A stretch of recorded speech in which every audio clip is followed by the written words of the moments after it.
September 13th, 1993. That was a Monday. And how do I know it was a Monday? Well, if you're a hardcore video game player and you've looked at the title of this episode, you might remember that September 13th, 1993 was affectionately called Mortal Monday.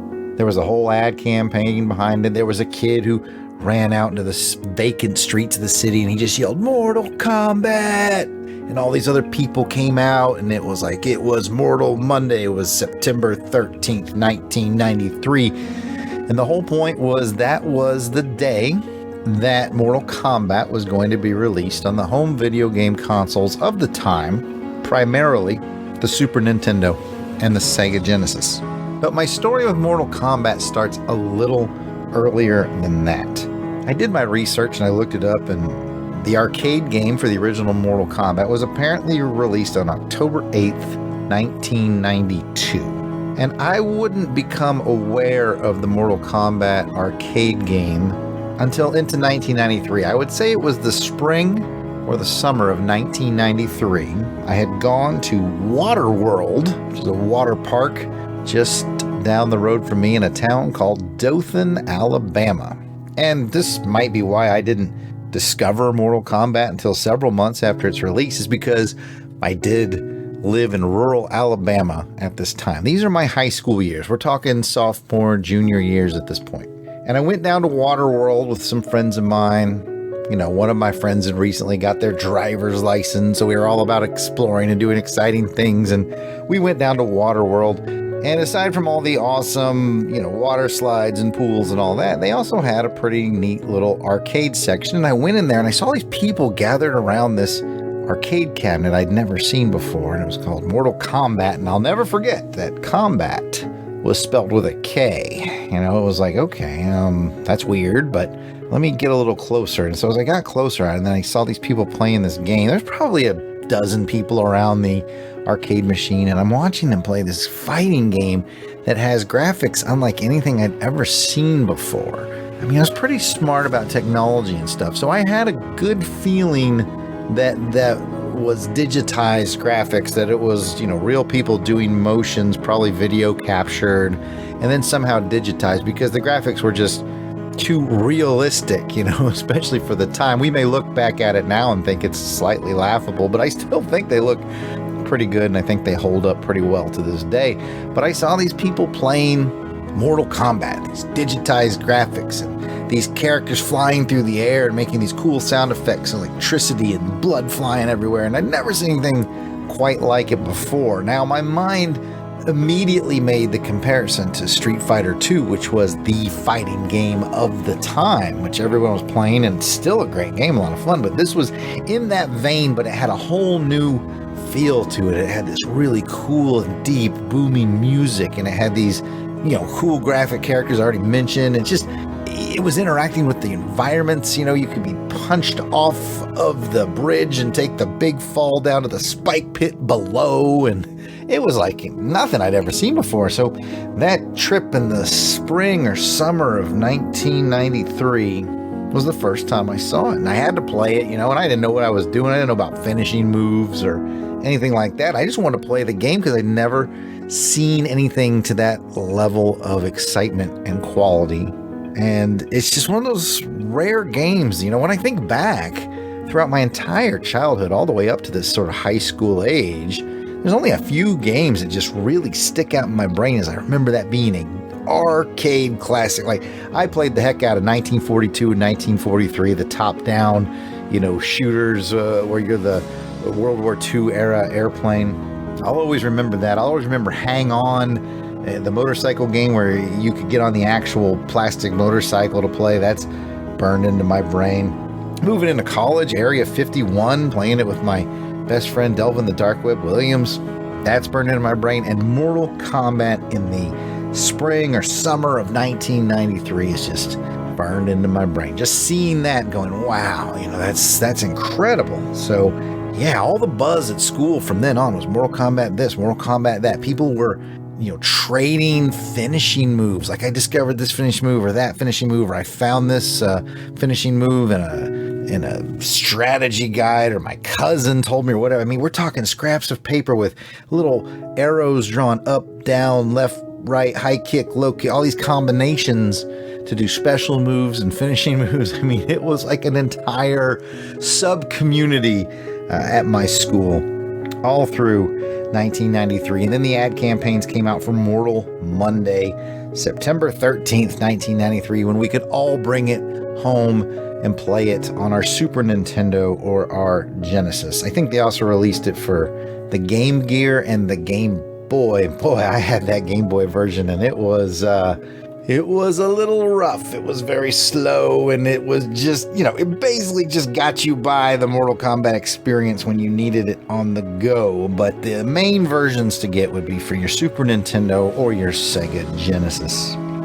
At the time, I only had a regular Nintendo, the NES Classic, and I lamented the fact that you couldn't get Mortal Kombat. Mortal Monday's coming September 13th, 1993, and I'm thinking, well, certainly they'll put one out for the original Nintendo. If they're doing one for the Game Boy, then of course they can do one for the 8-bit version. And, well, that was just crazy talk on my part. They were not about to do that. They were fully leaned into their next generation system. So, yep, the only way to get it would be on the Super NES or the Sega Genesis, of which I had neither. And in a previous Nostalgia Talk episode, I think we talked a bit about me moving video game systems around, a three-way trade with my friends Randy and Ezra. And anyway, long story short, I ended up getting a Sega Genesis, which was, the preferred version because it had the blood. Like, Nintendo released it without blood. Instead of blood flying off the characters, it was sweat, and when you're in high school and it's the coolest game ever has come out, you want that fullest effect. You don't want sweat flying out. You want to see that blood, and you want that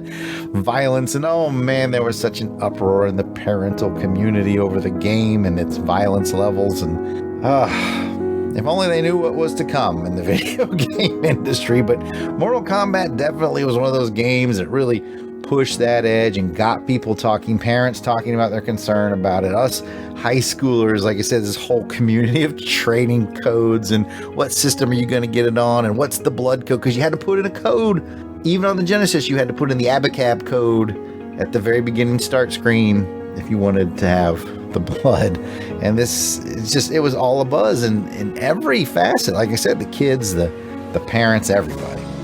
So I eventually did get Mortal Kombat on my Sega Genesis, and just many hours of fun playing with my best buddy Jose. Man, me and Jose probably played 1 million matches of Mortal Kombat, and it was just the thing to do. Again, it was all anybody talked about, and then you'd get the different version, the Game Boy or the Game Gear, and you'd play those on your field trips on the bus, and people would think, oh, that's cool. But like, Mortal Kombat was just sort of consuming everything, right? It's just never really seen a game take off like a rocket like that, like consume. I'm too young to really remember the Pac-Man craze of 80 or 81. I was like 4 or 5 years old. So, I remember playing Pac-Man, but I imagine that might have been the first game craze that everyone was talking about. And now it's sort of at a whole new level because Mortal Kombat is a game craze that everyone's talking about. And like I said, it's not all necessarily good talk, but like some people say, there's no such thing as bad publicity, like grown-ups and people in the news and pundits and all this talking about is Mortal Kombat. Is it good for the kids? Is it bad? Oh, it's violent. Is it going to lead to violence? So on and so forth. It was everywhere. It was everywhere. And finally, it was home with me on my Sega Genesis, and I truly, truly enjoyed playing it. The makers of Mortal Kombat wasted no time, because like I said, Mortal Monday was September 13th, 1993, and then later in 1993, like a month later, maybe 2 months later, arcade cabinets started showing up for Mortal Kombat 2. And that's kind of where I got the idea to do this Nostalgia Talk episode, is when I went to Walmart. I went to Walmart recently, and I live pretty much in the same town that I went to high school in. I didn't plan it that way, but I just kind of ended up here, joined the military, saw the world, said I'd never be back here again, and strangely enough, I ended up back in the same place. But I was going to Walmart the other day, and I went into Walmart, into the little entryway. You know how you first walk into Walmart and there's sort of like a foyer, an entryway. There's usually like a red box DVD vending machine there, or a vending machine area. Just, it's usually when you're going in the main entrance, either right off to the right or right off to the left, depending on which side you go into your Walmart. And there's usually, just like I said, red box DVD Blu-ray rental and some vending machines for snacks or drinks or whatever. And as I was going in and I looked over there, I just had that memory, because that's where I first saw Mortal Kombat 2. The arcade machine sat in that foyer entry, in that exact foyer entry to that exact Walmart that I walked into the other day. And I looked over there, and something inside me just kind of prompted me to, I walked over, I went around the corner, because you just have to go slightly around the corner. And I'm standing and I'm staring at essentially a blank wall, where I know back in late 1993 and into 1994, there once stood a Mortal Kombat 2 arcade cabinet that me and my friend Jose especially dropped an untold amount of quarters into. And it kind of made me sad a little bit. I was just sort of standing there. I must look like a crazy person, and maybe I am a crazy person, but I was just kind of standing there, just sort of staring at this spot in the Walmart entryway. And no one took notice, but I was just looking at it, and I just felt a little wistful and a little sad inside. And I was just like, man, those were just wonderful times. I was just hit with this overwhelming feeling of nostalgia, hence Nostalgia Talk videos. I just stood there for a few seconds just looking and remembering. It was a very popular game, so sometimes you had to wait a little while for your turn, and sometimes you put quarters on the machine to say, hey, I'm challenging next and all that stuff. And just all the memories around that, just, that happy time of high school, and the world is your oyster, and here's just this little corner of the world. And when I mean little corner of the world, I mean quite literal, like this tiny little corner in this Walmart entryway that just held so much happiness. And then I'm standing there, almost 30 years later, just looking at the spot, and just, I miss that. I miss that feeling. Video gaming has moved on. It's all, Steam and downloads and PS5s, and, you don't play cooperative games with your friends sitting next to them on a couch or standing shoulder to shoulder with them in an arcade anymore. It's all done internet. You're in your room, they're in their room. My son and his best friend, who literally lives across the street, they play games together in their own rooms, just one house away. I can't imagine that. I want to be sitting next to my best friend, or shoulder to shoulder in an arcade. But I mean, it's fun. Gaming's still fun, and they have a great time, and I'm glad for it. But just standing there in that Walmart, looking at that spot, I just felt very, very happy, very, very sad at the same time. And I guess that's kind of all nostalgia makes you feel that way. But there stood the Mortal Kombat 2 game back in 1993 and into 1994. Man, I can't imagine how much money got dropped in that thing. I mean, there was no moment when I went into that foyer where somebody wasn't playing it. And if somebody wasn't playing it, then I was playing it. Because let me tell you something. This is my personal opinion. Mortal Kombat 2 is the pinnacle of the franchise. It is still my favorite one to play to this day. That eventually came home on home console ports. My buddy Jose ended up getting it for the 32X, which was the add-on to the Sega Genesis. He got it for that. That was even better than the regular Genesis version. It had improved graphics and improved sound. And you know what? Speaking of nostalgia talks, that machine, that exact machine that my friend Jose had, which was the Sega, Genesis with the 32X add-on, and then onto the side, the Sega CD add-on, the Frankenstein machine. So you had the Genesis 32X and the Sega CD all slapped together. That exact system that my friend Jose had back in 1993, 94 is the one I own to this day. I ended up buying that system off of Jose, I think when I was in college, and I've had it ever since. I've taken good care of it. It is still hooked up and ready to play out to my 27-inch tube TV out in my man cave, and I sure as heck would not mind popping in Mortal Kombat 2 or Mortal Kombat 1 for that matter into that system. Now, time would go by. I went to college. One of my roommates had the new Sony PlayStation. The first Sony PlayStation with no number after it, no 2, 3, 4, 5, just the Sony PlayStation. and he had Mortal Kombat 3 on it, and that was a lot of fun to play a new version, you know, with all of its new things, and Mortal Kombat 3 was fun. But an interesting thing happened, because that was my roommate with his PS1. I had the older, like I said, the Frankenstein system I had purchased from my buddy Jose, so I had the Genesis 32X Sega CD in my room, and he had Mortal Kombat 3 on the PS1, and I had Mortal Kombat 1 and 2 still that we could pop into the 32X cartridge based and play.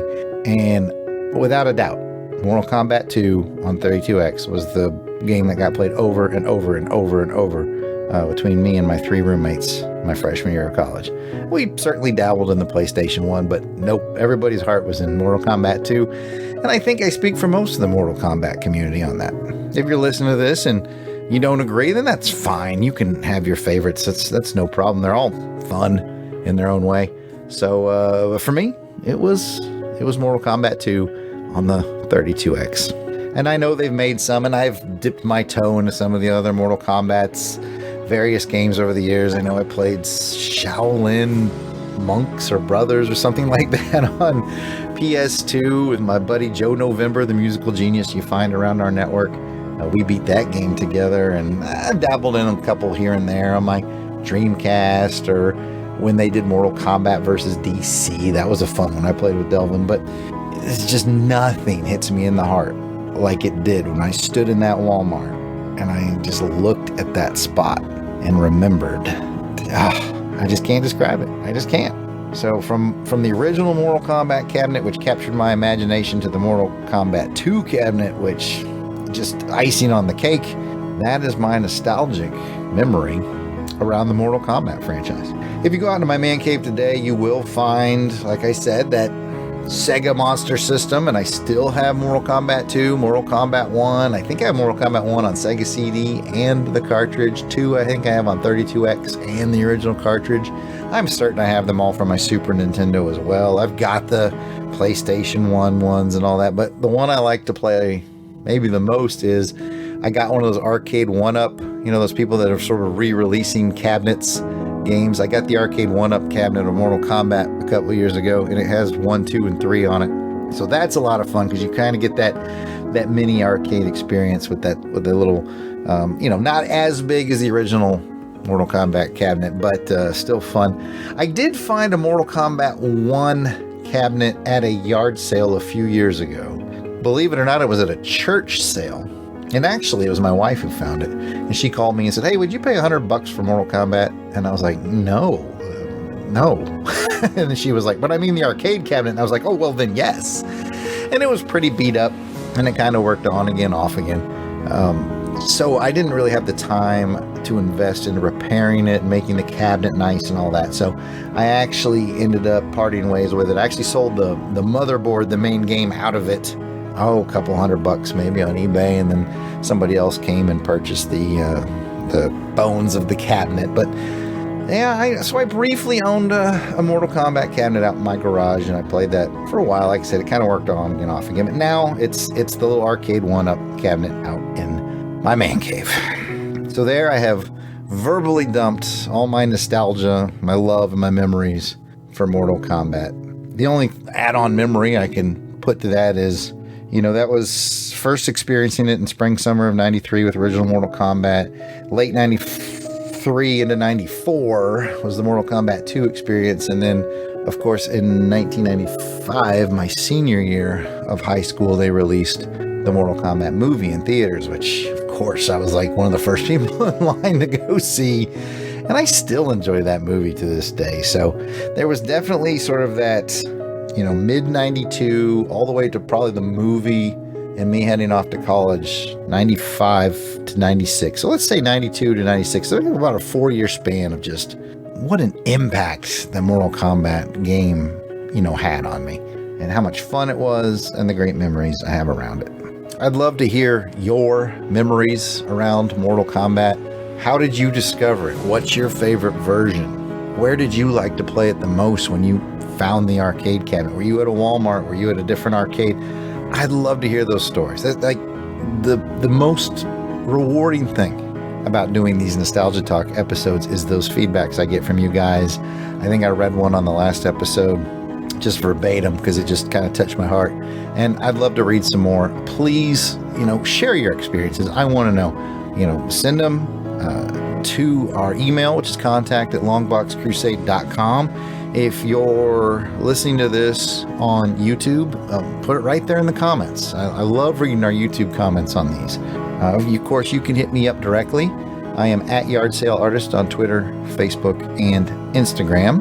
And of course, you can also hit up the Longbox Crusade accounts. It's at Longbox Crusade, also on Twitter, Facebook, Instagram, and of course, YouTube. So any of those means, contact at longboxcrusade.com, any of our social medias, any of my personal social medias. I'd love to hear from you. Comment right here on YouTube would be wonderful too. I love sharing in your memories as much as I like sharing mine with you. So, for the Longbox Crusade, I am Jarrod Alberich, the Yard Sale Artist. I thank you for sharing in my memories, and I look forward to sharing some more with you on a future episode.